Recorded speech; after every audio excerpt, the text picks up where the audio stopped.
I walked out of my sister's wedding after her husband made a racist toast.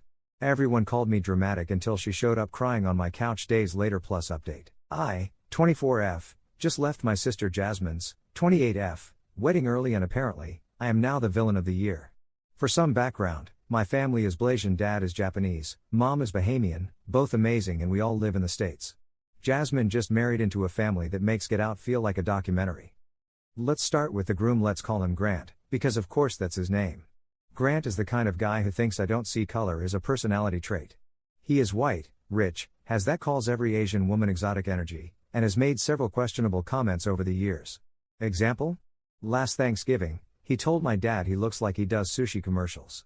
My dad just blinked at him like he was a roach that learned how to talk.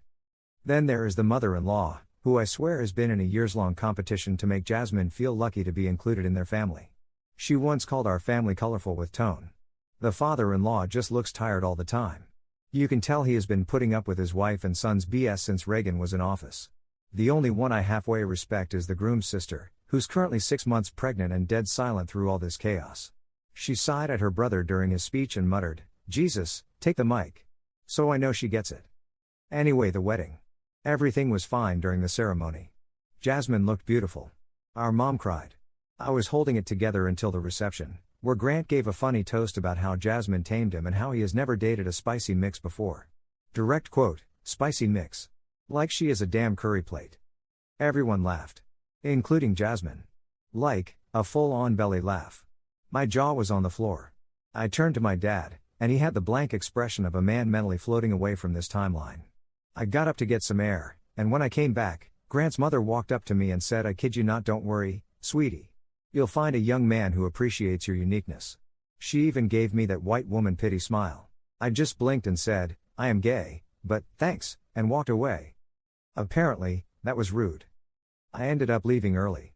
On my way out, I told Jasmine that her new in-laws and husband are very racist and need a wake-up call before someone punches them in the face. Now I am public enemy number 1. She texted me saying I embarrassed her in front of Grant's family, and my cousin just sent a screenshot from the family group chat where Jasmine's calling me dramatic and selfish. My mom texted me saying she understands why I left but wishes I hadn't said anything until afterward. My dad? He just sent me a gif of Kermit sipping tea. So, Reddit Ida for not playing nice with people who think racism is just dinner party banter? Or should I have just smiled, toasted, and ignore the fact my sister is self-sabotaging?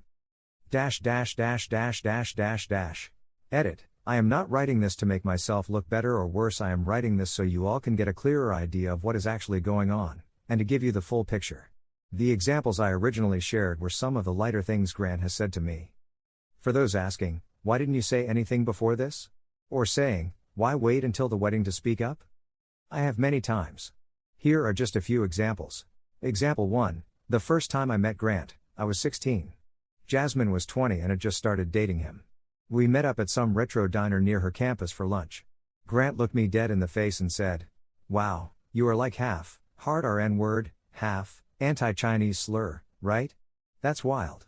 For context, I am not Chinese. Not even remotely. My dad literally had to stand up and walk away from the table. Jasmine just laughed nervously and said, "He doesn't mean it like that." And made me drop it. I was a child, and she let that slide. Example 2, when I got into college, Grant made a crack at Christmas dinner about how I would probably get hired super fast because companies love to tick off the Asian box and the gay box these days. He said it with a big smile, like he was being supportive. Jasmine told me to stop being so sensitive and said he was just jealous of me. Example 3, 2 years ago, at a family barbecue, Grant met my girlfriend, Afro-Latina, stunning, and far too classy for this nonsense. He asked if we ever argue over who is more oppressed, then followed it up with, "You are doing a great job proving gays can be spicy too." I told Jasmine that wasn't just inappropriate, it was dangerous energy. She rolled her eyes and said, "He is just bad at jokes. You know he is not actually racist." So yeah. I have said something. I have lived it. She just never cared enough to actually listen. Hope that clears things up. Update. Hi again, Reddit. It has been a few days since I posted, and what a freaking few days it has been. First off, to the majority who said NTA, thank you. And to everyone collectively adopting my dad? He is very flattered, by the way. He said, "Tell them, thank you, but I am not TikTok famous."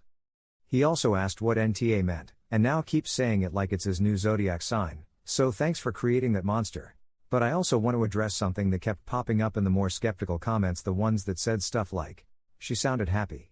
She laughed at the joke, though. Op, your sister's clearly okay with this. Maybe you are projecting." Okay. Let's unpack that. Because guess what? My sister Jasmine wasn't happy. Not really. Not deeply. Not in the way that still makes sense when the glitter and rose petals are gone. Yesterday, Jasmine showed up at my place. No warning. Just knocked on my door at 10 a.m. wearing sunglasses, her wedding nails chipped and already halfway picked off. She sat down on my couch, and after about 5 minutes of total silence, she broke down. Like, full-on ugly cried while holding my cat. Turns out Grant, her now husband, has been emotionally and mentally toxic for over a year. We are talking guilt-tripping, gaslighting, isolating her from her friends, manipulating her into thinking she is too much for anyone else to love.